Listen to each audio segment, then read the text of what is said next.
Si Kawhi Leonard ay only logged 2 games ngayong season, bago ang isang crisis back home, ay nagbigay sa kanya ng isa pang dahilan upang hindi maglaro.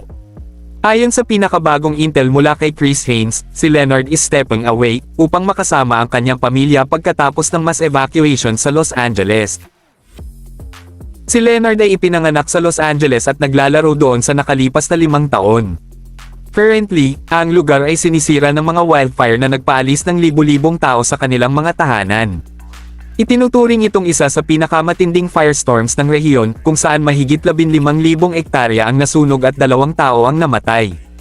Pinilit ng crisis ang marami na umalis sa kanilang mga tahanan, kabilang ang pamilya ni Kawhi na nakatira sa Riverside. Hindi alam kung kailan babalik si Leonard para sa Clippers, ngunit nakasanayan na nilang maglaro na wala siya sa ngayon. Sa katunayan, pagkatapos ng balita, Clippers fans were flaming him on social media for his constant unavailability.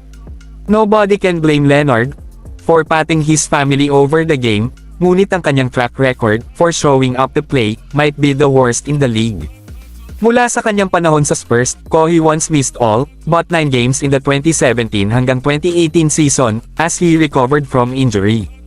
Matapos piliting umalis sa Spurs at manalo ng title sa kanyang kaisa-isang season sa Raptors, pumirma si Kawhi sa Clippers sa pag-asang leading a dynasty sa kanyang hometown. Sa ngayon, gayunpaman, ito ay walang iba kundi ang disappointment para sa franchise.